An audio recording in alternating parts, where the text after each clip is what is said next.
Welcome to GDC classes. Now I'm here with GPAT 2014 questions. So let's take first question here. Choose the false statement for Batman rearrangement. Batman rearrangement के लिए false statement क्या है? First हमारे पास option है conversion of amide to amine, conversion of aldoxime ketoxime to n substituted amide group anti to the OH group that migrate from carbon to nitrogen or rearrangement occur in presence of an acid. So चारों statement में से कौन सा statement wrong है वो हम देखेंगे. Let's see now. सो हमारे पास जो रिएक्शन है the acid catalyse conversion of ketoxime to N substituted amides is in presence of acid. कोई सा भी एसिड लिया जा सकता है H2SO4 SOCl2 P2O5 etc. known as Beckmann rearrangement. So Beckmann rearrangement में कीटोक्साइम चेंज होता है एन सब्स्टिट्यूटेड अमाइड में. कैसे? ये एक सिंपल कीटोक्साइम लिया है. कीटोक्साइम कैसे बना है ध्यान देंगे. हमारे पास ये एक कीटोन है, उसको रिएक्शन करवा रहे हैं हम हाइड्रोक्सिल अमीन से, NH2OH से रिएक्शन करवा रहे हैं. करने के बाद हमें ये प्रोडक्ट मिलेगा जिसको हम ऑक्साइन कह रहे हैं. क्लियर? और खास तौर से कौन सा ऑक्साइन होगा? कीटोक्साइन. अगर एल्डिहाइड से बनेगा तो एल्डोक्साइन हो जाएगा. अब ये फर्दर रीअरेंज हो जाता है और यहाँ पे प्रोडक्ट आप देख रहे हैं क्या बन रहा है R2CONHR, यानी कि CONH2 ग्रुप क्या होता है? अमाइड ग्रुप होता है. एक H हट के R लग गया, यानी कि ये सब्स्टिट्यूटेड अमाइड हमें मिला है. क्लियर? यहां पर रिएक्शन आपको करके दिखाया है कि हमारे पास एन सब्स्टिट्यूटेड अमाइड मिल रहा है एसिडिक मीडियम में कॉन्सेंट्रेटेड. क्लियर? सो अब ऑप्शंस देखते हैं हमारे. कन्वर्जन ऑफ अमाइड टू अमीन, क्या ऐसा यहां है? क्या सबस्ट्रेट हमारा अमाइड है? नो. प्रोडक्ट हमारा अमाइड है, वो भी सब्स्टिट्यूटेड. क्लियर? तो फर्स्ट ऑप्शन हमारा रॉन्ग आता है. नेक्स्ट चेक करते हैं. Conversion of aldoxime ketoxime to N substituted amide, yes correct है. फिर है group Nt2OH that migrates from the carbon to nitrogen, yes. और इंपॉर्टेंट यहां पर इंफॉर्मेशन आपके लिए है, क्वेश्चन आया हुआ है पहले ईयर्स में कि बैकमैन रीअरेंजमेंट में, या क्वेश्चन है कि किस रीअरेंजमेंट में ग्रुप माइग्रेट करता है इलेक्ट्रॉन डेफिशिएंट नाइट्रोजन पर, तो वो हमारा हो जाता है बैकमैन. इलेक्ट्रॉन माइग्रेट करता है इलेक्ट्रॉन डेफिशिएंट ऑक्सीजन पर, वो क्या होता है? वो होता है बेयर्स विलेजर में. ठीक है? सो यहां पर ये ध्यान रखेंगे. नेक्स्ट इज रीअरेंजमेंट एसिड की प्रेजेंस में हो रहा है, तो एसिड की प्रेजेंस में हम कर चुके हैं, तो हमारा ऑप्शन होगा कन्वर्जन ऑफ अमाइड टू अमीन. ये बैकमैन रीअरेंजमेंट के लिए रॉन्ग ऑप्शन है. क्लियर? चलिए नेक्स्ट देखते हैं. What is the IPC name of the following compound. यहां पर आपको कंपाउंड दिया है बाईसाइक्लो कंपाउंड. ठीक है? तो पहले बाईसाइक्लो को समझ लेंगे, उसके बाद नेमिंग करेंगे. तो यहां पर बाईसाइक्लो मैंने लिया है, ध्यान देंगे. ये बाईसाइक्लो कंपाउंड है, तो इसमें खास बात क्या है, यहां पर ब्रिज हेड्स होते हैं, अपर एंड लोअर. ठीक है? उसके बाद यहां पर ब्रिज कार्बन होते हैं. यहां पर ब्रिज कार्बन हो गए 2, यहां पर हो गए 2, और बीच में जो आ रहा है यहां भी हमारे पास ये 2 ही ब्रिज कार्बन आ रहा है. करेक्ट? चलिए अब इसको हम दूसरी तरीके से भी ड्रॉ कर सकते हैं, तो उसमें आपको कंफ्यूज नहीं होना. Like this also we can draw it as bicyclo compound. ठीक है? अभी यहां पर देखिए ब्रिज हेड हमारे पास यहां है. ठीक? ओके, तो नंबरिंग हम यहां ब्रिज हेड से ही करते हैं. आप इसको ऐसे भी ड्रॉ कर सकते हैं. ठीक है? तो ब्रिज हेड से नंबरिंग करना है, तो यहां से नंबरिंग कर दीजिए 1 2 3 4 5 6 और नीचे 7 और ये 8.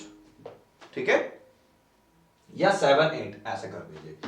तो अभी आप कैसे नेमिंग करने वाले हैं? टोटल कार्बन कितने हो गए? यहां पे 8 कार्बन है. और नेमिंग कैसे करेंगे? तो बाईसाइक्लो है तो सीधा बाईसाइक्लो हम लिखने वाले हैं बाई साइक्लो, क्लियर, और फिर ब्रैकेट लगाएंगे और ब्रैकेट में क्या लिखेंगे कि इधर जो ब्रिज कार्बन आ रहे हैं कितने आ रहे हैं, 2 आ रहे हैं, इधर कितने आ रहे हैं, फिर 2 आ रहे हैं, और इधर वाले बीच में कितने आ रहे हैं, ये भी 2 आ रहे हैं, ऐसे ब्रैकेट में लिख देंगे बाईसाइक्लो के बाद। उसके बाद जितने कार्बन काउंट करके आ रहे हैं, कितने कार्बन काउंट करके आ रहे हैं, 8। 8 के लिए क्या यूज करते हैं, ऑक्ट, सारे सिंगल बॉन्ड है तो क्या हो जाएगा, ऑक्टेन हो जाएगा, ये इसका नाम हो जाएगा, क्लियर। चलिए अभी हम नंबरिंग तो हमने कर लिया, अभी हम ग्रुप लगा के भी इसको कर सकते हैं नेमिंग। वो कैसे करेंगे देख लेंगे। हम इसको ऐसे भी ड्रॉ कर सकते हैं, मैंने आपको बताया। और एक इंपॉर्टेंट रूल आपको ध्यान रखना है, यहां पर बिगर रिंग की तरफ पहले काउंटिंग होगी, उसके बाद लोअर रिंग की तरफ चलते हैं, मतलब जिसमें कम कार्बन आ रहे हैं ब्रिज में। तो यहां पे नंबर 1 आप दे रहे हैं, यहां पे 2 3 4 5 6 7 8, ठीक है, नंबरिंग सेम, नाम सेम हो जाएगा, ओके। अब आप दूसरी तरीके से मैं दूसरा कंपाउंड बना रहा हूं आपके लिए, ये आपको बना दिया, ये भी आपका बाईसाइक्लो कंपाउंड है। फिर नंबरिंग करिए, ये हेड्स हैं तो यहां से नंबरिंग कर दीजिए, तो 1 2 3 4 5 6, 6 के बाद कहां जाना है, ऊपर 7, ठीक है। अब यहां पे 7 कार्बन है तो हेप्टेन हो गया, क्लियर। और अब हमें ब्रिज कार्बन देखना है, 2 2 1 हमारे पास आ रहा है, तो बाईसाइक्लो 2 2 1 हेप्टेन यहां पर आ जाएगा। अगर यहां पर ग्रुप्स लगे हों, सपोज 7 पोजीशन पर लगा हुआ है आई ग्रुप, आयोडो, ठीक है, और यहां पर लगा हुआ है आपका 2 पोजीशन पर लगा हुआ है कीटोन ग्रुप, ठीक है। अब इसकी नेमिंग कैसे करेंगे, तो सीधा सीधा सा क्या करेंगे, बाईसाइक्लो ब्रैकेट में कर देंगे, क्या करेंगे बाईसाइक्लो के बाद हमें ब्रिज कार्बन लिखना है, तो हमारे 2 2 1 हमारे पास आया, ठीक है। अभी क्या लिखेंगे, कितने कार्बन है भाई, 7, 7 के क्या लिए यूज करेंगे, हेप्टेन, और 2 पे ऑन भी है तो क्या हो जाएगा, हेप्टेन 2 ऑन, ये तो हमारा मेन फॉस्फोरस ग्रुप हो गया। लेकिन 7 पोजीशन पर आयोडीन भी लगा हुआ है तो क्या लिखेंगे इसको, 7, उसके आगे लिख देंगे यहां पर 7 आयोडो, क्योंकि ये तो सब्स्टिट्यूएंट है, तो सब्स्टिट्यूएंट को आगे लिख देंगे, नाम हो जाएगा 7 iodo bicyclo 2 2 1 pentane 2 all, clear.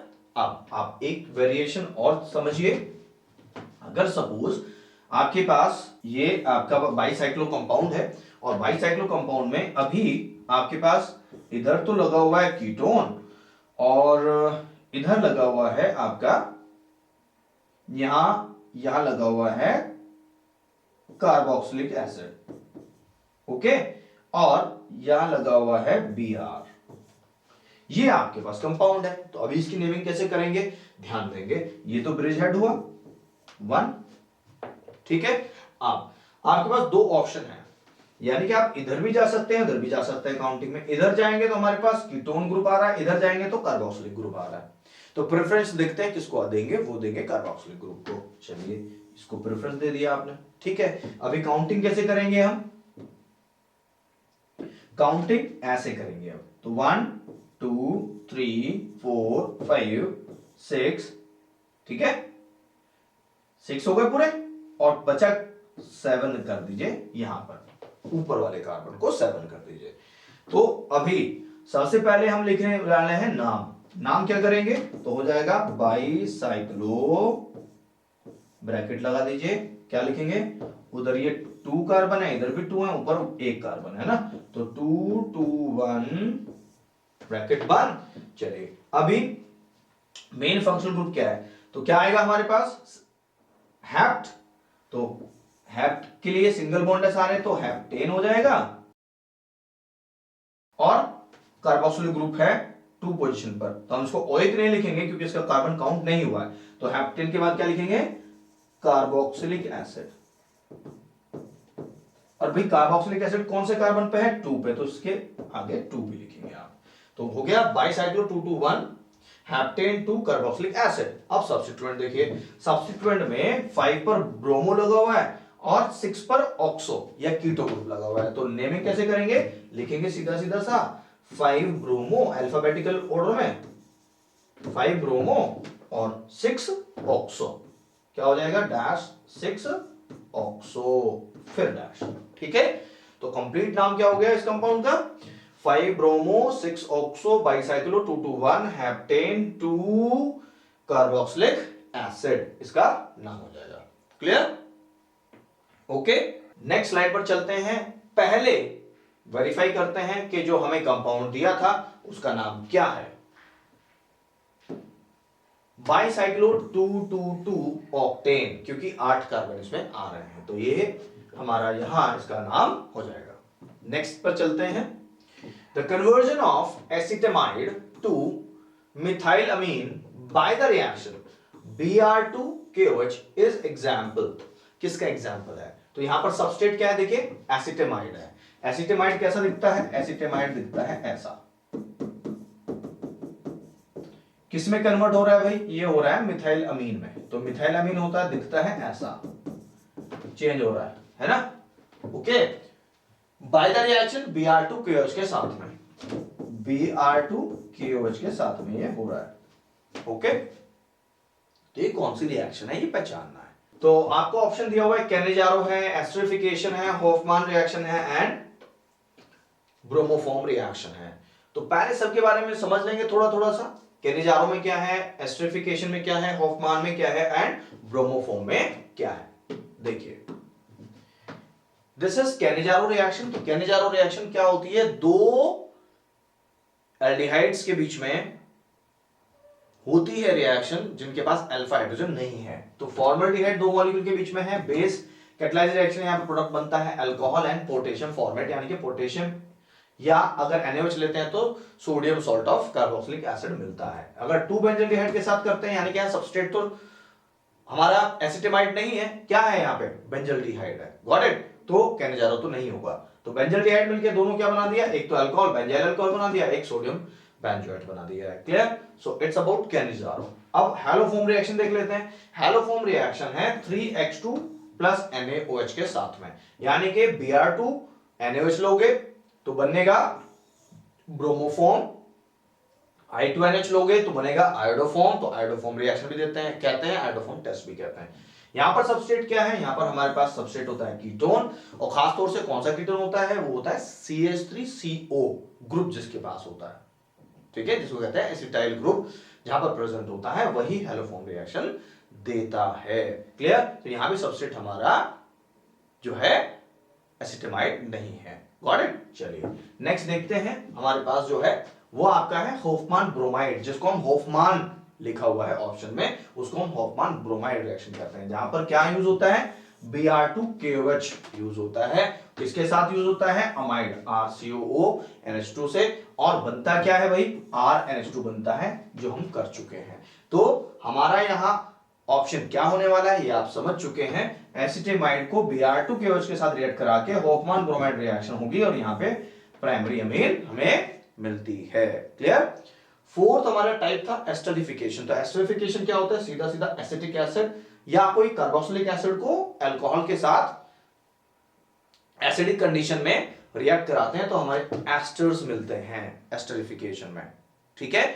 सो इस क्वेश्चन का आंसर क्या होगा, अभी आप इसे समझ चुके हैं, हॉफमान रिएक्शन, और कहते हैं हॉफमान ब्रोमाइड रिएक्शन, जहां पर प्रोडक्ट क्या होगा, प्राइमरी अमीन होगा।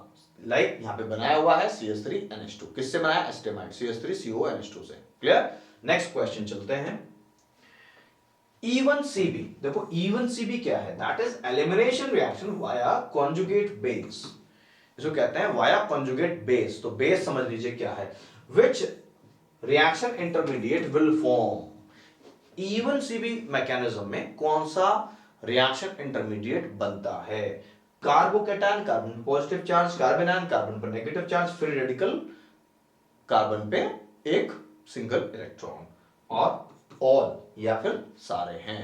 पहले देखते हैं कंपैरेटिव स्लाइड, देखते हैं यहां E1 मैकेनिज्म मतलब elimination unimolecular, E2 elimination bimolecular, and E1 is Even CB is elimination unimolecular conjugate base mechanism. ठीक है, कंपेयर क्या हुआ है तीनों को देख सकते हैं।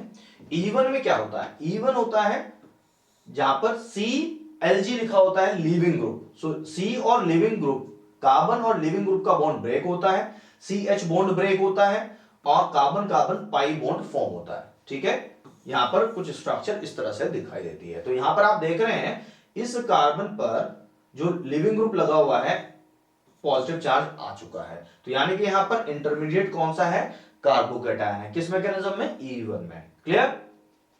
And this carbocation stabilised by the electron donating group. अगर कोई इलेक्ट्रॉन डोनेटिंग ग्रुप उसके पास आ जाए तो उसको स्टेबलाइज कर देगा। Assisted by good leaving groups. अगर लिविंग ग्रुप बहुत अच्छा है तो बहुत फास्ट रिएक्शन हो जाएगी। No strict requirement on stereochemistry of CH and CLG, मतलब लिविंग ग्रुप के लिए कोई स्टीरियोकेमिस्ट्री स्पेसिफाइड नहीं है। नेक्स्ट देखते हैं C2। नेक्स्ट देखते हैं E2। ये वन स्टेप, देखो E1 क्या है, ये टू स्टेप मैकेनिज्म है जहां पर कार्बोकैटायन बन रहा है। Clear, that is like SN1 mechanism, like substitution. E2 mechanism one step mechanism है, लाइक SN2 मैकेनिज्म। ठीक है, यानी कि nucleophilic substitution mechanism. CH breaks, यहां पर ब्रेक होता है, CC पाई बॉन्ड बनता है, CLG ब्रेक होता है यानी कि लिविंग ग्रुप और कार्बन का बॉन्ड ब्रेक होता है। ऑल एट टाइम, एक ही टाइम पर सब कुछ होता है। तो यहां पर भी हमारे पास एक पेंटावैलेंट कार्बन वाली स्टेज आती है, कंसर्टेड स्टेप सिंगल में होता है जैसे SN2 में ही होता है। सो नो इंटरमीडिएट फॉर्म, यहां कोई इंटरमीडिएट नहीं होती, लेकिन थोड़ी देर के लिए ट्रांजिशन स्टेट आती है पेंटावैलेंट कार्बन की। तो CH and CLG are anti. यहां थोड़ा सा सेलेक्टिव है, यहां नहीं था स्टीरियोकेमिस्ट्री, यहां थोड़ा सा सिलेक्टिव है। जो CHN और CLG ग्रुप एक दूसरे के एंटी होंगे वही एलिमिनेट होते हैं। सो कह सकते हैं कि ये स्टीरियो सेलेक्टिव रिएक्शन है। और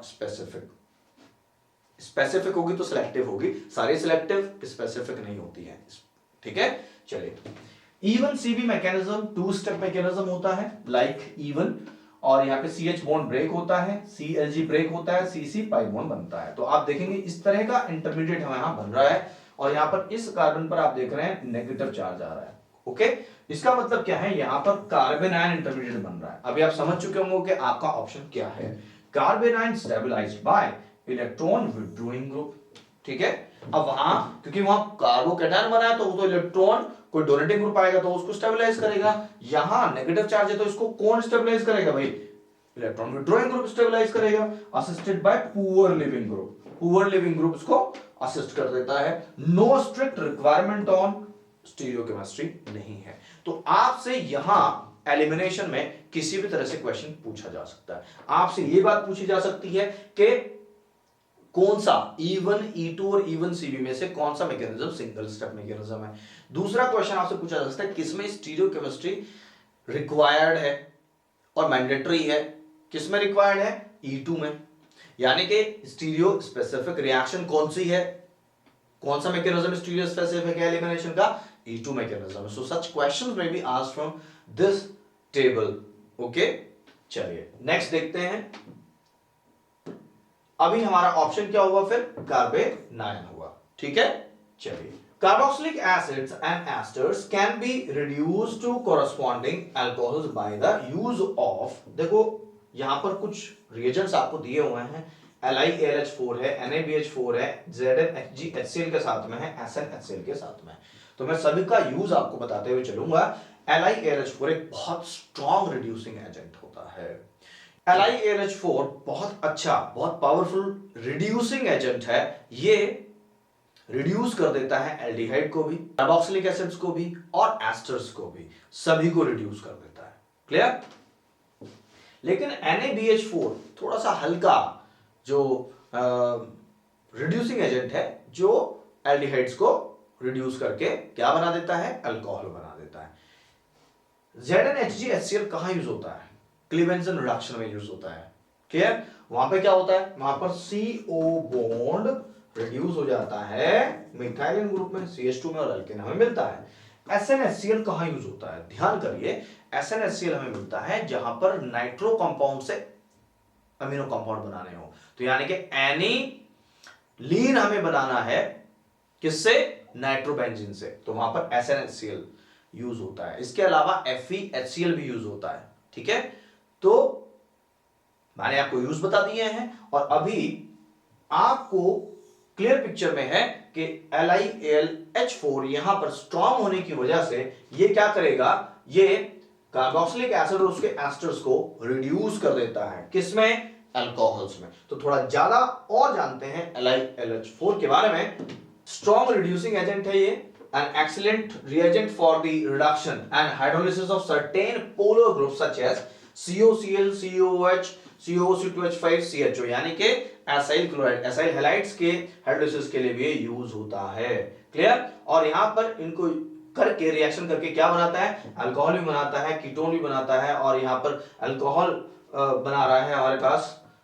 ठीक है, और ये हमारे पास ऑक्साइन भी बनता है, अमाइड भी बन सकता है, और यहाँ पे CH2NH2 रेस्पेक्टिवली ये प्रोडक्ट भी बनते हैं। अमीन का डेरिवेटिव भी यहाँ बन सकता है। तो हमारे पास रिएक्शन आपको दिखाया कार्बोक्सिलिक एसिड का, तो कैसे रिड्यूस कर रहा है? फर्स्ट स्टेप में LiLH4 हाइड्राइड यहाँ पर एक्टिव होता है आयन, उसकी वजह से ऐसा होता है। सेकंड में उसका प्रोटोनेशन करते हैं, तो हमारे पास यहाँ देखिए प्राइमरी अल्कोहल यहाँ मिल रहा है, यहाँ कार्बोक्सिलिक एसिड से।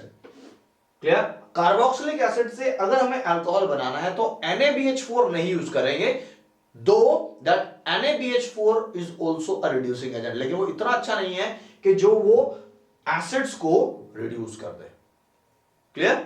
वो एसिड को रिड्यूस नहीं कर पाता, वो एल्डिहाइड तक ही सीमित है, उसको रिड्यूस करके वहां अल्कोहल बना देता है। दूसरा यहां पर एस्टर्स दिया हुआ है, देखिए एस्टर भी LiLH4 के साथ रिएक्ट करके हमारे पास सीधा फिर वाटर से हाइड्रोलिसिस करके हमें अल्कोहल ही देता है। क्लियर? सो यहां ऑप्शन हमारा LiLH4 हो जाएगा। क्लियर? नेक्स्ट क्वेश्चन देखते हैं। Which of the following compounds exhibit geometrical isomerism? Important point है ज्योमेट्रिकल आइसोमेरिज्म। तो ज्योमेट्रिकल आइसोमेरिज्म कितने टाइप का होता है समझ लीजिए पहले, उसके बाद हम कंपाउंड की तरफ चलेंगे। तो ज्योमेट्रिकल आइसोमेरिज्म जनरली एल्कीन्स में मिलता है, पहली बात। दूसरी बात, एल्कीन में कंडीशन है कि दो ग्रुप एक जैसे होने चाहिए, उनमें मिलता है। ठीक है, अब ये दो ग्रुप एक जैसे होने चाहिए, ये वाली बात सिस और ट्रांस पे तो ठीक है लगती है। सिस और ट्रांस यानी कि सेम ग्रुप, दो सेम ग्रुप एक साइड, दो सेम ग्रुप एक साइड में, तो वो सिस हो गई। अगर ऑपोजिट साइड हो गए तो वो ट्रांस हो गया। दूसरा हमारे पास यहां ज्योमेट्रिकल आइसोमेरिज्म में आता है EZ। ठीक है, और EZ नोमेनक्लेचर क्या होता है? Z का मतलब होता है सिस और E का मतलब होता है ट्रांस। क्लियर? तो यहां Z, E और Z क्या होंगे, कैसे होंगे, और सिस और ट्रांस कैसे होंगे, वही मैं आपको समझाने वाला हूं नेक्स्ट स्लाइड में। ज्योमेट्रिकल आइसोमेरिज्म क्या है? Compounds having same structure but different configuration, and because of their molecular symmetry, these compounds do not rotate plane polarized light. Clear? ये प्लेन पोलराइज्ड लाइट को रोटेट नहीं करते, अगर करते तो ये ऑप्टिकल आइसोमर होते, ज्योमेट्रिकल नहीं होते। इट एग्जिबिट सिस ट्रांस, और जिसको कहा है EZ टाइप ऑफ नोमेनक्लेचर। तो इसको सिंपल आप समझ लेंगे कि सिस ट्रांस, ठीक है, और ZE। ध्यान देंगे Z क्या है? सिस है, ट्रांस क्या है? E है। तो E कहां से आया? एंटीगीगन। एंटीगीगन इज ऑपोजिट, जो मैं आपको बता चुका हूं, ट्रांस मतलब E। Describe the stereochemistry of the carbon-carbon double bond. Two groups on each carbon are first assigned priority. Priorities are according to the Can-Ingold prelog, that is called CIP sequence rule.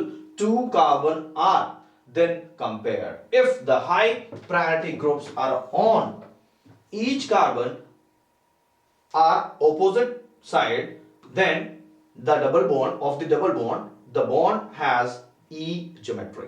Clear? तो यहां से एंटीगीगन E opposite होता है, मतलब simple ये है कि अगर जो ग्रुप प्रायोरिटी जिसको हम दे रहे हैं, अगर वो ग्रुप एक दूसरे के ऑपोजिट साइड में है तो वो E कॉन्फ़िगरेशन होगा।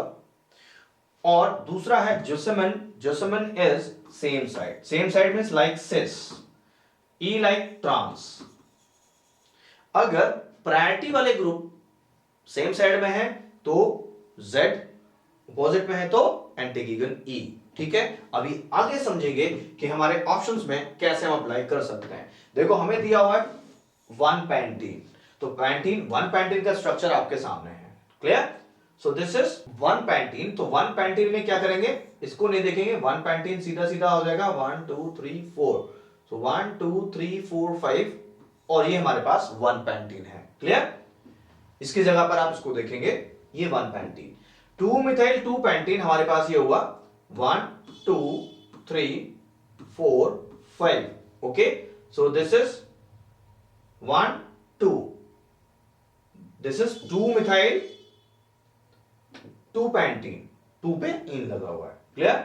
फिर आया 2 पेंटीन। 2 पेंटीन हमारे पास ये स्ट्रक्चर है, ये कार्बन कार्बन डबल बॉन्ड है, यहां CH3 यहां H है, यहां H है और यहां क्या है CH2 CH3, यहां इथाइल ग्रुप है।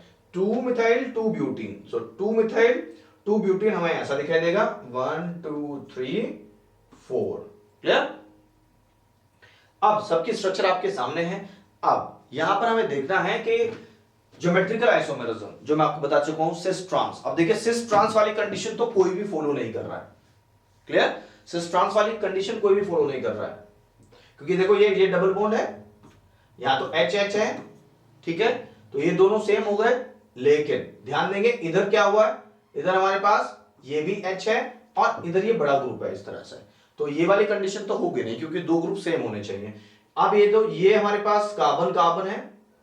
ठीक है, यहां पर 2 CH3 है, यहां पे क्या है, एक कार्बन हुआ और एक हमारे पास इथाइल ग्रुप हुआ। तो ये भी हमारे पास नहीं है, क्योंकि यहां पे दो ग्रुप एक जैसे हो गए, लेकिन अगले दोनों जो है डिफरेंट है। ठीक है, चलिए नेक्स्ट कंडीशन देखेंगे। यहां पर हमारे पास दो ग्रुप जो HH हैं वो एक जैसे हैं, कार्बन कार्बन के पास यहां डबल बॉन्ड है, ये इथाइल ग्रुप है और ये मिथाइल ग्रुप है।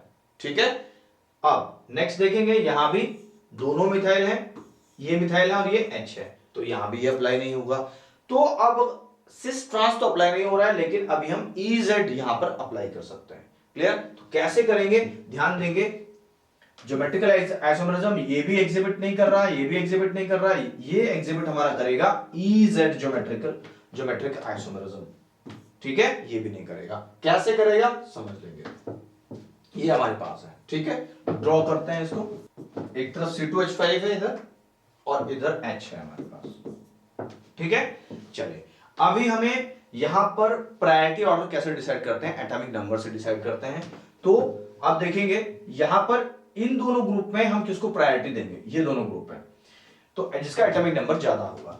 कार्बन का एटॉमिक नंबर हाइड्रोजन से ज्यादा है तो उसको प्रायोरिटी नंबर 1 दिया। इधर भी आप देखें प्रायोरिटी इसको ही देंगे, तो प्रायोरिटी जिसको दिया वो सेम साइड में आ गया, तो ये कौन सा कॉन्फ़िगरेशन हुआ, सेम साइड में Z कॉन्फ़िगरेशन होगा। ठीक है, ओके। अब नेक्स्ट देखेंगे, इसका ऑपोजिट बनाएंगे, मतलब H यहां चला गया, CH3 यहां आ गया और ये हमारे पास C2H5 है और ये H है। तो आप देख रहे हैं प्रायोरिटी किसको देंगे, इसको 1 देंगे, इसको भी 1 देंगे। तो अभी देखो प्रायोरिटी वाले ग्रुप हो गए एंटी। ठीक है, क्या हो गया फिर, entgegen, that is E। Zusammen Z, same side. Okay, इस तरह से जो हमारे पास कंपाउंड है 2 पेंटीन, ये ज्योमेट्रिकल आइसोमेरिज्म शो करेगा। क्लियर? नेक्स्ट क्वेश्चन देखते हैं, IUPAC name of the following compound. आपके पास कंपाउंड दिया हुआ है, सिंपल है, देखेंगे नेमिंग करेंगे इसकी तो समझ लेंगे कैसे करना है।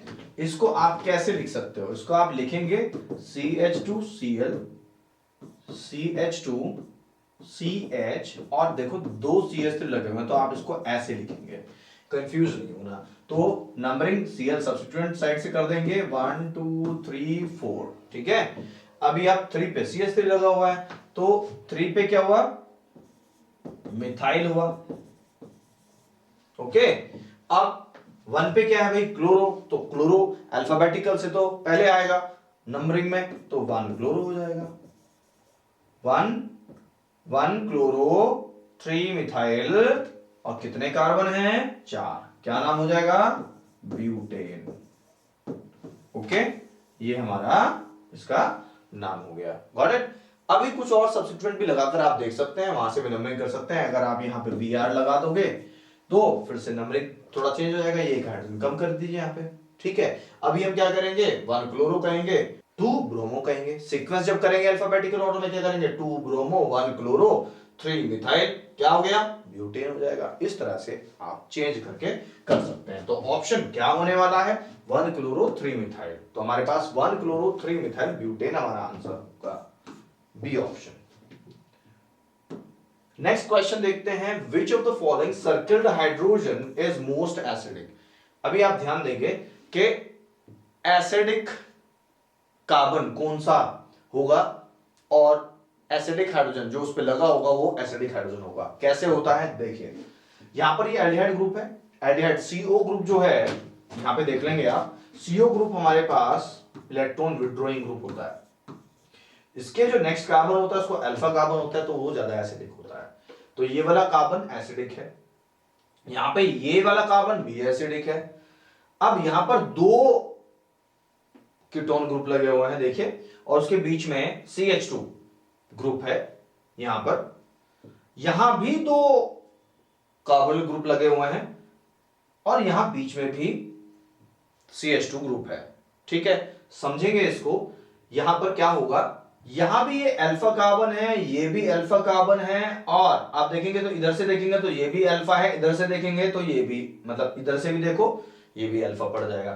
तो समझना ये है कि यहां पर कौन सा कार्बन ज्यादा एसिडिक होने वाला है, कैसे समझेंगे। अब देखो ये कार्बन जो अल्फा है, इस पर केवल एक इलेक्ट्रॉन विड्रॉइंग ग्रुप लगा हुआ है। जब एक लगा हुआ है तो अभी इस पर जो प्रेजेंट हाइड्रोजन है वो इतना एसिडिक नहीं होगा as compare to 2 carbonyl group. Okay, तो पहले 2 ऑप्शन तो कैंसिल हो गए, क्लियर। क्योंकि जिस कार्बन से बात हो रही है, एसिडिटी की बात हो रही है, उसकी एसिडिक स्ट्रेंथ की बात हो रही है कि वो कौन सा हाइड्रोजन एसिडिक होने वाला है, तो जिसमें एक एक कार्बन ग्रुप है वो तो कैंसिल। अभी 2 कार्बन ग्रुप हमारे पास 2 ऑप्शन है, इसमें कौन सा होने वाला है उसको कंपेयर करने वाले हैं। अभी देखो ये जो सी ऑप्शन आपके पास दिख रहा है, यहां पर आप देख रहे हैं इधर तो CH3 ग्रुप है, इलेक्ट्रॉन डोनेटिंग ग्रुप है, ठीक है। अब इधर H लगा हुआ है, लेकिन दूसरे में कंपेयर करो वो इधर इलेक्ट्रॉन डोनेटिंग है, उधर यहाँ पे OCH3 यहाँ पर +R ग्रुप की तरह से काम करता है, जो कार्बन ग्रुप को इलेक्ट्रॉन देगा, यानी कि यहाँ पर ये कार्बन को इलेक्ट्रॉन देगा। तो यहाँ पर इस कार्बन पे तो बहुत सारे इलेक्ट्रॉन डेंसिटी बढ़ जाएगी, ठीक है ना। जब डेंसिटी बढ़ जाएगी तो ये इस कार्बन से, जो मिथाइलिन कार्बन है, इससे क्यों इलेक्ट्रॉन खींचेगा, और जब इलेक्ट्रॉन नहीं खींचेगा तो क्या होगा, तब इस कार्बन पे जो हाइड्रोजन प्रेजेंट होगा उसकी एसिडिटी कम हो जाएगी as compare to this case. यहां पर आप देखेंगे इधर CH3 है, इधर OCH3 है, ठीक है, और इधर केवल CH3 है, इधर कुछ भी नहीं है। तो समझ जाइए कि थर्ड केस में यहां पर ये जो मिथाइलिन ग्रुप पे जो हाइड्रोजन प्रेजेंट है, यहां पर ये ज्यादा स्टेबल और मैं कहूंगा ज्यादा एसिडिक होने वाला है ये वाला कार्बन, ठीक है। क्यों, मैं आपको बता चुका हूं कि इधर जो लगा हुआ है वो +R ग्रुप लगा है, क्योंकि जो OCH3 ग्रुप है वो वीक -I है, लेकिन स्ट्रॉन्ग +R ग्रुप है, जो यहां पे इलेक्ट्रॉन देगा इस कार्बोनिल कार्बन को। तो यहां पर ये +R की तरह से काम करेगा, +M की तरह से काम करेगा, ठीक है। इसलिए यहां पर ऑप्शन क्या होने वाला है, हमारा C ऑप्शन होने वाला है, वही कार्बन सबसे ज्यादा एसिडिक होगा। नेक्स्ट क्वेश्चन है, इन रीमर-टीमैन रिएक्शन, आपको दिया हुआ है कुछ रिएक्ट्स विद फिनॉल, इसने कहा कि यहां क्या रिएक्ट कर रहा है फिनॉल से, to give the orthoformylated product, to give the orthoformylated product. Formyl मतलब CHO ग्रुप, ऑर्थो पोजीशन पर CHO ग्रुप लग जाता है। तो मैं आपको समझा देता हूं होता क्या है यहाँ पे। रीमर-टीमैन रिएक्शन में क्या हो रहा है, फिनॉल जो है वो किससे रिएक्ट करता है, ध्यान देंगे, ये फिनॉल है और ये CHCl3 और NaOH के बेस के प्रेजेंस में रिएक्ट कर रहा होता है, और यहां पर हमें जो प्रोडक्ट मिलता है वो मिलता है ऑर्थोफॉर्माइलेटेड, मतलब ये हमारे पास सैलिसल्डिहाइड प्रोडक्ट मिलता है, ठीक है। कैसे मिलता है इसको समझेंगे, उसके बाद पता लगाएंगे कि कौन सा कार्बोकैटायन वहां, सॉरी कौन सा इंटरमीडिएट वहां यूज होगा। ये हमारे पास रीमर-टीमैन रिएक्शन है, समझेंगे इसको मैकेनिज्म। तो फर्स्ट स्टेप में क्या होगा, फर्स्ट स्टेप में इंटरमीडिएट बनेगा, कैसे बनेगा समझेंगे। यहां पे Cl Cl Cl, ये हमारे पास क्लोरोफॉर्म है, और जब OH इस पर आएगा तो OH यहां से H पिक करेगा और ये बॉन्ड यहां चला जाएगा। कंडीशन क्या होगी, देखो कार्बन पे नेगेटिव चार्ज आ चुका है, Cl Cl और Cl। नेक्स्ट थोड़ा सा जब हीट करेंगे इसको तो कार्बन कार्बन में थोड़ा, कार्बन पे नेगेटिव चार्ज आ चुका है, Cl इलेक्ट्रॉन विड्रॉइंग है तो ये इलेक्ट्रॉन लेके निकल जाएगा, यहां से निकल गया तो अब ये 2 इलेक्ट्रॉन हमारे पास यहाँ ऑर्बिटल में रह जाएंगे और ये जो स्पीसीज यहाँ बनती है, आपको यहां से क्लियर हो रहा होगा, ये जो स्पीसीज यहां बन रही है इसको कहते हैं कार्बीन। ओके, ठीक है। सेकंड स्टेप में क्या होगा, ये जो हमारे पास फिनोल है ये KOH से रिएक्ट करेगा तो क्या होगा, OH यहां से H पिक कर लेगा और ये एसिडिक होने की वजह से यहां पर हमारे पास ये बनेगा, इसको कहते हैं फिनोलेट, फिनॉक्साइड आयन। ठीक है, अब फिनॉक्साइड आयन बना तो अब नेक्स्ट स्टेज पे यहां पर जो है हमारे पास आएगा कार्बीन। अब कार्बीन पर तो 2 इलेक्ट्रॉन ऑलरेडी हैं, तो अभी क्या होगा कि यहां से ये बॉन्ड शिफ्ट होगा यहां और ये बॉन्ड अटैक कर जाएगा इस कार्बन पर। ठीक है, जब इस कार्बन पर अटैक होगा तो देखेंगे आगे का स्टेप क्या होगा।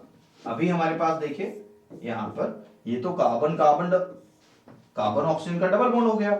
अब यहां पर तो देखो एक H भी है ऑलरेडी इस कोने पे और यहां पर C से लग गया Cl।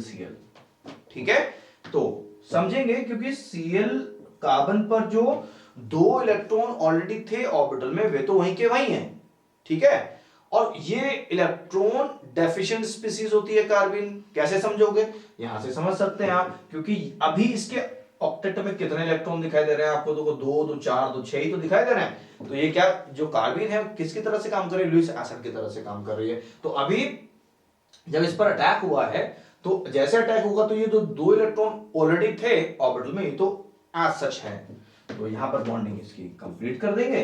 अब नेक्स्ट केस में क्या होगा समझेंगे, यहां से जो ये 2 इलेक्ट्रॉन्स हैं वो क्या करेंगे, वो ऑर्बिटल जो हैं इस हाइड्रोजन को पिक करेंगे, ये बॉन्ड यहां जाएगा और ये वापस ऑक्सीजन पर बॉन्ड चला जाएगा। तो नेक्स्ट हमारे पास क्या बनने वाला है, देखिए हमारे पास हुआ इस पर फिर से नेगेटिव चार्ज और ये डबल बॉन्ड यहां यहां। ओके, अब यहां पर कंडीशन है कि यहां पर आपके पास देखिए Cl भी है, ये भी Cl है और इससे लग चुका है H। क्लियर, ये कंडीशन हमारे पास आई है। अब नेक्स्ट स्टेप में यहां OH जो बेस हम ले रहे हैं वो OH आयन आएगा और OH आयन क्या करेगा, अब ये जो OH आयन है वो इस कार्बन पर न्यूक्लियोफिलिक अटैक करने वाला है। ठीक है, यहां पर न्यूक्लियोफिलिक सब्स्टिट्यूशन होगा तो ये बॉन्ड जाएगा यहां, जैसे इसने इसको अटैक किया ये Cl निकल जाएगा, यहां से Cl निकल जाएगा, हट जाएगा, हट के क्या बनेगा देखिए समझिए आप, यहां पर तो O नेगेटिव है, क्लियर, ये हमारे पास कंडीशन है। अभी यहां पर हमारे पास क्या बच चुका है, देखो Cl, C पे OH लग चुका है तो देखो OH, क्लियर, यहां पर OH लग चुका है और Cl निकल चुका है और यहां पर एक Cl है। क्लियर, ये कंडीशन है। अभी नेक्स्ट में क्या होगा आप देखेंगे कि ये जो नेगेटिव चार्ज है, अब ये नेगेटिव चार्ज इस OH के O को अट्रैक्ट करने वाला है, अट्रैक्ट करेगा।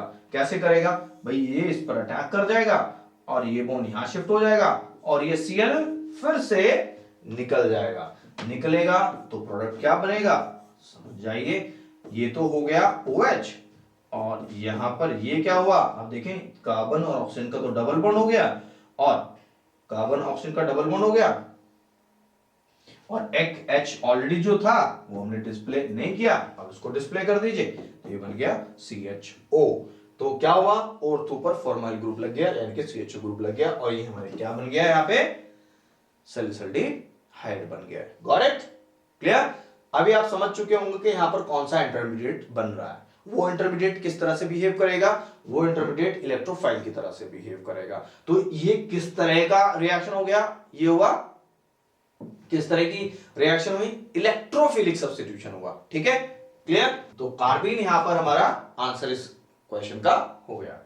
नेक्स्ट क्वेश्चन देखते हैं, what will be the primary product of the following reaction. देखिए प्रोडक्ट हमें बताना है, इस रिएक्शन का प्रोडक्ट बनाना है, ठीक है। ध्यान देंगे ये रिएक्टेंट है क्या।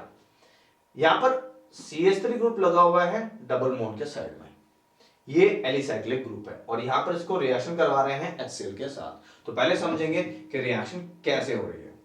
तो यहां पर HCl के साथ जब हम रिएक्शन करा रहे हैं और आप समझ जाइए कि ये डबल बॉन्ड है, तो यहां पर मार्कोनी-कोव एडिशन होने वाला है। सिंपली मार्कोनी-कोव एडिशन होगा तो कैसे होगा इसमें ध्यान देंगे।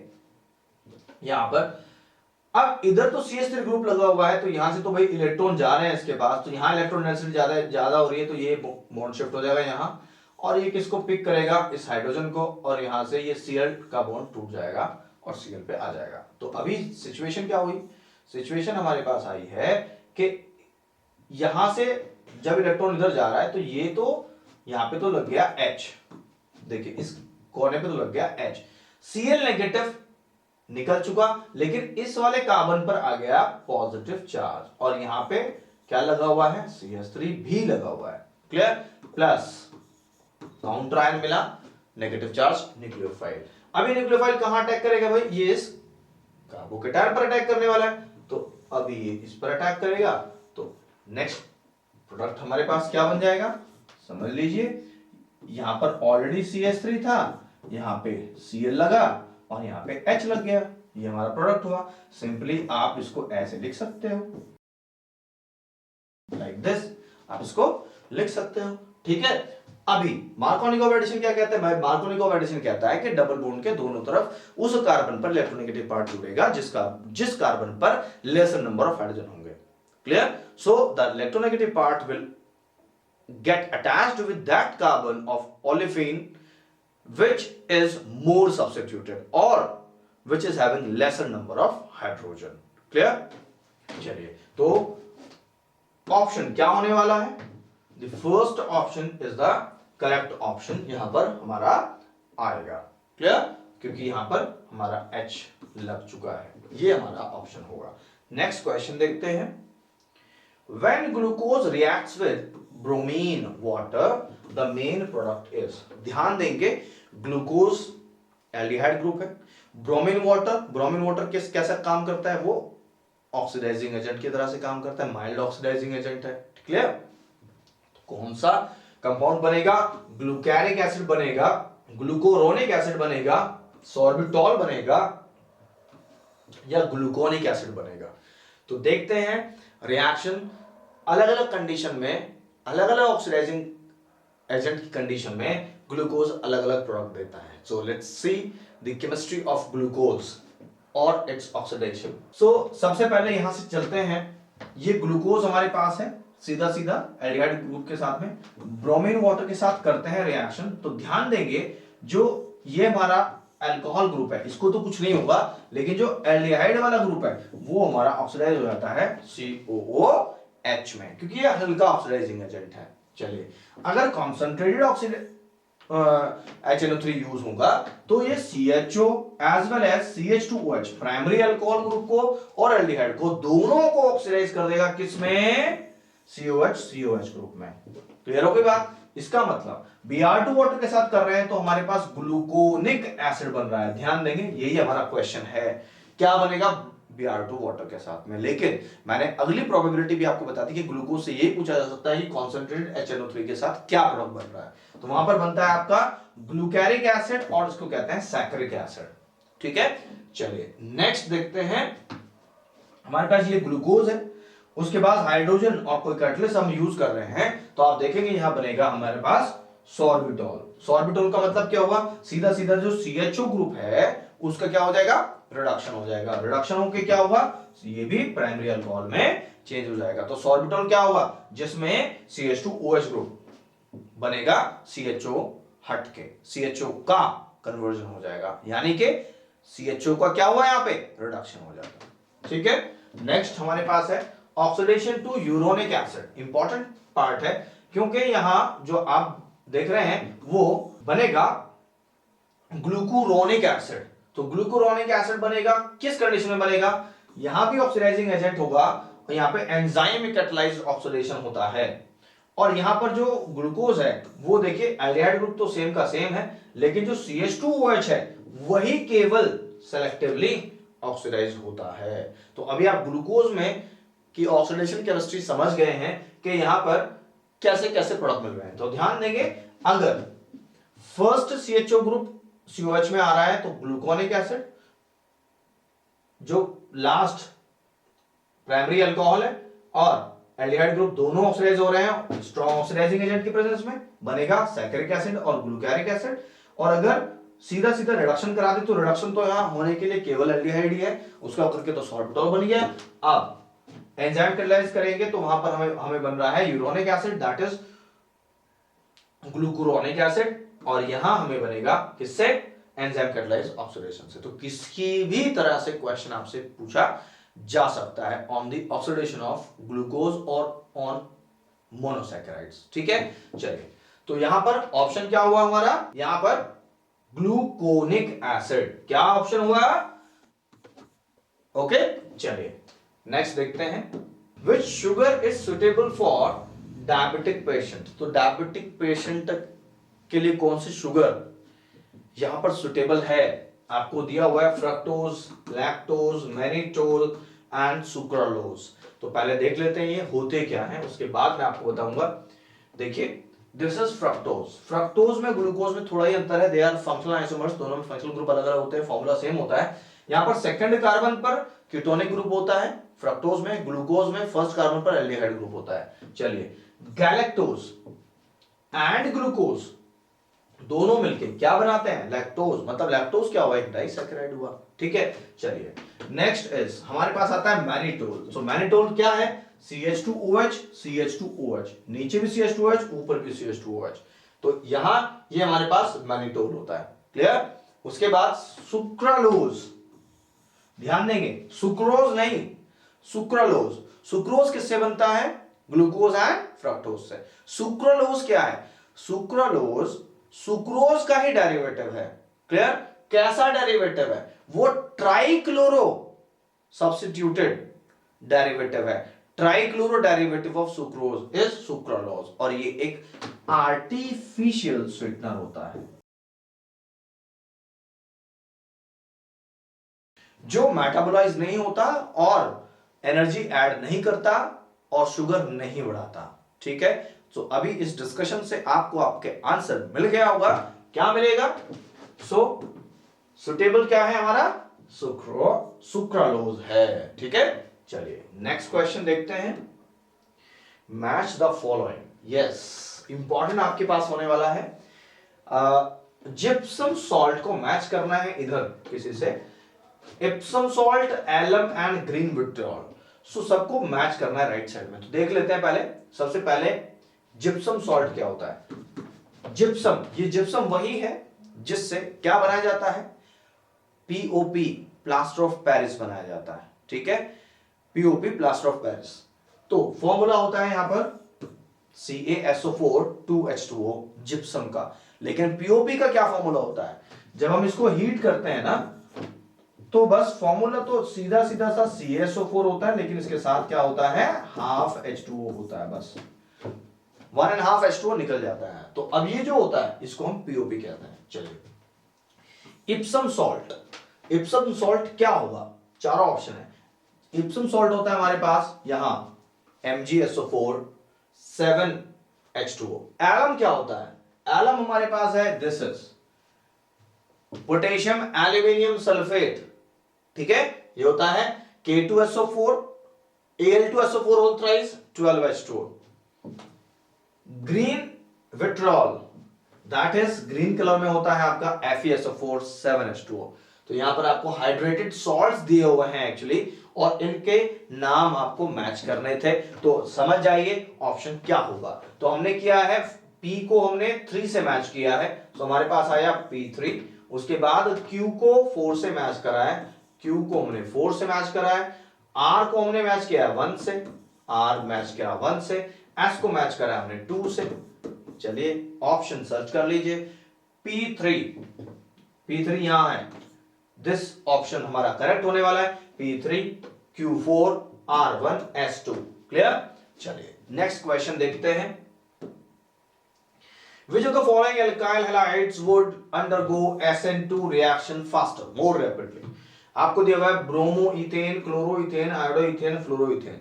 समझिए ध्यान से, सब्स्टिट्यूशन रिएक्शन में खास तौर से SN1 SN2 रिएक्शन में और कोई भी सब्स्टिट्यूशन रिएक्शन है, उसकी स्पीड डिपेंड कर रही है, उसका जो रेट डिपेंड करता है कि जो लीविंग ग्रुप है वो कितनी जल्दी लीव करता है मॉलिक्यूल को, उस पर डिपेंड करता है।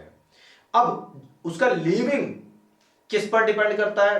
डिपेंड करता है पी के वैल्यू से उसका एनालिसिस करता है। तो यहां पर सबसे बढ़िया जो लीविंग ग्रुप है हमारे पास आई सबसे बढ़िया लीविंग ग्रुप होता है, फिर बी आर नेगेटिव होता है, फिर Cl नेगेटिव होता है और फिर F नेगेटिव होता है। ठीक है, ये सभी ये रिलीविंग टेंडेंसी का सीक्वेंस है। सबसे बढ़िया लीविंग ग्रुप आई नेगेटिव है। ठीक है, अब समझेंगे ये सीक्वेंस कैसे आया। ये डिक्रीजिंग सीक्वेंस तो रिलीविंग ग्रुप का है, टेंडेंसी का है, लेकिन ये इंक्रीजिंग सीक्वेंस किसका है? पीके वैल्यू, उनके कोरस्पॉन्डिंग एसिड का इंक्रीजिंग ऑर्डर है। तो ध्यान देंगे ये इंक्रीजिंग ऑर्डर है तो ये वाला तो स्ट्रॉन्ग बेस होने वाला है और ये वीकेस्ट बेस होने वाला है। ठीक है, वीकेस्ट बेस और ये स्ट्रॉन्ग बेस। ठीक है, क्योंकि F नेगेटिव यानी कि HF का पीके वैल्यू बहुत ज्यादा है। ठीक है, ओके, तो आपको आपका आंसर मिल गया होगा कि यहां पर किसमें SN2 सबसे तेज होगा, जिसमें हाइड्रोजन सबसे जल्दी डिटैच हो जाएगा, लीव कर जाएगा। तो हमारे पास आयोडो इथेन हमारे पास ऑप्शन होगा। क्लियर? नेक्स्ट क्वेश्चन देखते हैं। The relative lowering of vapour pressure is given by, देखो आसान सा सवाल है, फिजिकल केमिस्ट्री का है और relative lowering of vapour pressure समझ लेंगे क्या है। Rouse law, Henry's law, Boyle's law, Charles law, पहले सभी लॉज समझ लेते हैं, उसके बाद अपने ऑप्शन पे चलेंगे।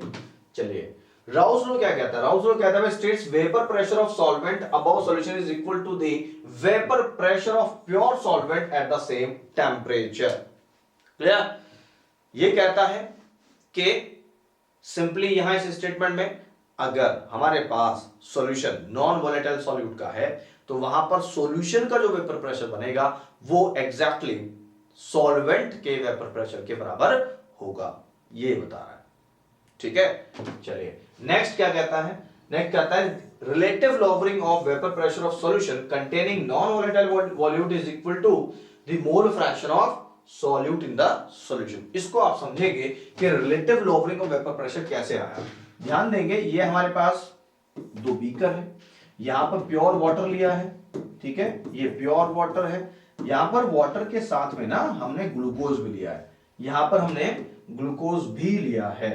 ओके, ग्लूकोज मॉलिक्यूल्स ये आ गए। अब आप देखेंगे इसकी सरफेस पर कितने जो वाटर मॉलिक्यूल्स हैं, मैंने काउंट करूं तो मैं लिखूंगा 6 और यहां पर कितने हैं आप देखेंगे, यहां पर केवल 4 जो है आ रहे हैं और बाकी जो मॉलिक्यूल मैंने लिए हैं ये ग्लूकोज मॉलिक्यूल है। तो आप देखिए दोनों की सरफेस पर कितने कितने मॉलिक्यूल हैं, यहां वाटर मॉलिक्यूल्स 6 हैं, यहां वाटर मॉलिक्यूल कितने हैं 4 हैं। तो जब दोनों को एक टेंपरेचर पर रखा जाता है, ये सॉल्यूशन है वो प्योर सॉल्वेंट है, जब दोनों को एक टेंपरेचर पर रख रहे हैं, एक टेंपरेचर पर हीट करते हैं, तो यहां पर number of molecules of water escaping from the water surface are more, that's why यहां वेपर प्रेशर ज्यादा हो जाएगा। अब यहां तो सरफेस पर कुछ वाटर मॉलिक्यूल्स को हटा के लग गया है ग्लूकोज मॉलिक्यूल, तो अभी सरफेस पर यहां नंबर ऑफ सॉल्वेंट पार्टिकल्स या मॉलिक्यूल्स घट गए हैं, तो यहां से बनने वाली वेपर्स कम हो जाएगी। तो इसलिए कहा relative lowering of vapour pressure. Clear? Lowering of vapour pressure. तो इसने कहा कि यहां पर relative lowering of vapour pressure, ठीक है, और of the solution containing non-volatile solute is equal to the mole fraction of the solute। तो इस सॉल्यूशन के अंदर इसका जो प्रेशर आएगा वेपर प्रेशर वो रिलेटिव लोवरिंग देगा, यानी कि कंपैरेटिव लोवरिंग देगा as compare to the pure solvent. और वाटर, और वो किसके बराबर होगा, वो होगा मोल फ्रैक्शन ऑफ सॉल्यूट के। क्लियर? तो इसका मतलब आप समझ भी गए होंगे कि आपका आंसर क्या होने वाला है, बस थोड़ा सा समझ लेंगे आगे कि हेनरीज लॉ क्या कह रहा है। Henry's law is one of the gas law states that at constant temperature the amount of given gas that dissolve in a type and volume of liquid is directly proportional to the partial pressure of that gas in equilibrium with that liquid. Clear? So boys law आपको पता है, boys law क्या करता है, boys law देता है भाई constant pressure पर, sorry, constant temperature per the pressure of the given quantity of the gas varies inversely with the volume, that is P is inversely proportional to V. Charles law कुछ अलग है। Charles law क्या कहता है भाई, Charles law कहता है कि यहां पर the volume of the gas equal to the value multiplied by its temperature as measured on Kelvin scale। ठीक है, तो यहां पर चार्ल्स लॉ कहता है, चार्ल्स लॉ कांस्टेंट प्रेशर पर होता है, चार्ल्स लॉ कांस्टेंट प्रेशर पर होता है, और बॉयल्स लॉ क्या होता है, कांस्टेंट टेम्परेचर पर होता है। ठीक है, तो ये तो गैसियस आइसोथर्म कहते हैं, इसको गैसियस आइसोबार कहते हैं। क्लियर? चलिए, तो अभी आपको आपका आंसर भी मिल गया होगा कि relative lowering of vapour pressure कौन बताएगा भाई, राउल्स लॉ ही बताएगा। नेक्स्ट क्वेश्चन देखते हैं, What is the relationship between keto and enol tautomers? समझना है, कीटो एंड इनोल क्या ये रेजोनेंस फॉर्म्स है, स्टीरियो आइसोमर्स है, कॉन्स्टिट्यूशनल आइसोमर्स है, different confirmation of the same compound है, क्या है, इसको समझेंगे। चलिए, कीटो इनोल में मैं एक एग्जांपल ले लेता हूं, CH2 डबल बॉन्ड COH, ये एग्जांपल आपके लिए ले लिया है। ये आपका इनोल है, अभी क्या होगा, ये रीअरेंज होगा, ये यहां जाएगा, ये यहां जाएगा, और ये बॉन्ड शिफ्ट हो जाएगा यहां। तो अब हमारे पास क्या बनने वाला है, डबल हेडेड ना लगाएं, डायरेक्ट लगाएं, तो ये तो हो गया CH3 और ये हो गया डबल बॉन्ड OH। तो आप देख रहे हैं ये तो ऑल था, ये कीटोन बन गया। यहां पर इनोल के कंपैरिजन में कीटोन जो है ज्यादा स्टेबल होता है। अगर ये तो लगभग अगर 1% बन रहा है तो 99% बनता है। ठीक है, ये ज्यादा स्टेबल होता है, तभी इनोल फॉर्म कीटोन फॉर्म में आती है। अब आपसे पूछा क्या ये रेजोनेंस फॉर्म है, अब रेजोनेंस में भी तो ऐसा ही होता है, लेकिन दोनों में एक डिफरेंस हो गया, यानी कि टोटोमेराइजेशन और रेजोनेंस में एक डिफरेंस हो गया। क्या हुआ, देखो रेजोनेंस में पाई बॉन्ड भी मूव करते हैं इलेक्ट्रॉन पर, लोन पेयर भी मूव करते हैं इलेक्ट्रॉन पर, ठीक है, यहां भी तो मूव कर रहे हैं, लेकिन समझना ये है कि रेजोनेंस में lone pair of electron move करते हैं, पाई बॉन्ड मूव करते हैं, लेकिन कोई एटम दूसरे पे मूव नहीं करता, कोई एटम, कोई मॉलिक्यूल, सॉरी कोई एलिमेंट कहीं मूव नहीं करता। आप देखें, लेकिन यहां मूव कर रहा है, तो टॉटोमेराइजेशन रेजोनेंस फॉर्म नहीं है। लेकिन क्या है, क्या ये स्टीरियो आइसोमर्स है, स्टीरियो मतलब ज्योमेट्रिकल है या ऑप्टिकल आइसोमर है, नहीं, ऐसा तो कुछ भी नहीं है। यहां देख सकते हैं आप, कॉन्स्टिट्यूशनल आइसोमर, TIO, कॉन्स्टिट्यूशनल मतलब एक स्ट्रक्चरल आइसोमर्स है, यानी कि वो स्ट्रक्चर में डिफरेंट है। तो constitutional isomers are of many types, chain isomer, position isomer, functional isomer, सभी तरह के हैं। Clear? Next is different conformation, तो कंफर्मेशन तो है ही नहीं, स्टैगर्ड और एक्लिप्स वाली बात तो है ही नहीं। चलिए, तो कौन सा ऑप्शन सही होने वाला है आप समझ चुके हैं, कौन सा ऑप्शन सही होने वाला है, constitutional isomer. Keto enol constitutional isomer है जिसमें स्ट्रक्चर चेंज होती है, यहाँ तो फंक्शनल ग्रुप चेंज हो रहा है, अब यहाँ तो फंक्शनल ग्रुप चेंज हो रहा है भाई, यहाँ तो ऑल था, यहाँ पे कीटोन हो गया, ठीक है, यहाँ पे इन भी है, तो ये कॉन्स्टिट्यूशनल आइसोमर की कैटेगरी में आ गए। क्या, कीटो इनोल, जिसको हम टॉटोमेरिज्म कहते हैं। थोड़ा सा आगे समझाया हुआ है एक्सटेंडेड एक्सप्लेनेशन में, कीटो टॉटोमर 99.999% मिलता है, जबकि इनोल फॉर्म जो यहां पर मिल रही है हमारी, वो टोटोमेरिक फॉर्म है, लेकिन 0.001% यहां पर है। Tautomerization is moving around bonds while resonance is only moving around electrons. ध्यान देंगे, tautomers are a specific type of constitutional isomers in that the bond arrangement occur quickly, forming an equilibrium between the two compounds. So in a solution you would find both rearrangements. Clear? Okay, चलिए, और ये एक realistic phenomena, tautomerisation realistic है, okay, लेकिन जो resonance है that concept is conceptual. No resonating structure is verified with its isolation और with its product. Clear? चलिए नेक्स्ट देखते हैं. व्हाट इज द रिलेशनशिप, ये हम कर चुके हैं. In which of the rearrangement isocyanate is formed. किस रीअरेंजमेंट में आइसोसाइनेट बनते हैं. क्लियर? सो आइसोसाइनेट क्या होता है पहले समझ लीजिए. R N double bond C double bond O, ये हमारे पास आइसोसाइनेट होता है. किसमें बनता है? कर्टियस में, लूजन में, ए एंड बी दोनों में, या नन किसी में भी नहीं. तो पहले देख लेते हैं, हमारे पास दो ही नेम रिएक्शन आए हुए, दोनों को डिटेल देख लेंगे, then will come to some conclusion. तो हमारे पास कर्टियस रीअरेंजमेंट में देखिए क्या होता है. कर्टियस रीअरेंजमेंट में एसाइल एजाइड का रीअरेंजमेंट होता है. हीट कर देते हैं, नाइट्रोजन गैस निकल रही होती है, क्या बना है? आइसोसाइनेट बना है. क्लियर? सो आइसोसाइनेट को फर्दर आप रिएक्ट करा रहे हैं ROH के साथ, H2O के साथ और R-NH2 के साथ, अमीन के साथ. अब ROH के साथ कराते हैं तो प्रोडक्ट बनता है कार्बामेट, H2O के साथ करते हैं तो अमीन बनता है, और अगर R-NH2 के साथ कराते हैं तो यूरिया डेरिवेटिव बनता है. क्लियर? अब समझने की बात यह है कि क्या ये वाला पार्ट भी कर्टियस रीअरेंजमेंट में आएगा? नहीं आएगा. कर्टियस रीअरेंजमेंट में केवल इतना पार्ट है, ओके, ये वाला पार्ट नहीं है. तो ये वाला पार्ट किसमें है? यहां से लेकर और यहां तक ये हमारे पास कर्टियस रिएक्शन होती है.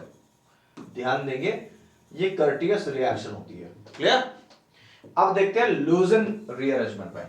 सो लूजन रीअरेंजमेंट में क्या होता है भाई? Conversion of hydroxamate ester. ध्यान देंगे, यहां पर सबस्ट्रेट पर ध्यान देंगे और याद करेंगे, हाइड्रोक्सामेट एस्टर देता है आइसोसाइनेट. इसका मतलब तो ये होगा दोनों ही रीअरेंजमेंट में आइसोसाइनेट बनता है. ठीक है? तो यहां पर इट लुक्स लाइक दिस. जो हमारा हाइड्रोक्सा, जो हमारे पास है हाइड्रोक्सामेट, ऐसा दिखाई देता है. उसको हम लूजन रीअरेंजमेंट कराते हैं और कराने के बाद हमें जो प्रोडक्ट मिलता है आइसोसाइनेट ही मिलता है. तो हमारा ऑप्शन क्या होने वाला है आपको गैस करना है, that is A and B, यानी कि कर्टियस एंड लूजन दोनों में ही आइसोसाइनेट बनता है. Clear? So these are the questions what I collected from the GPAT 2014, and I hope all these explanation and the way of solution will be help you out. Clear? So आज के लिए इतना ही. Thank you very much.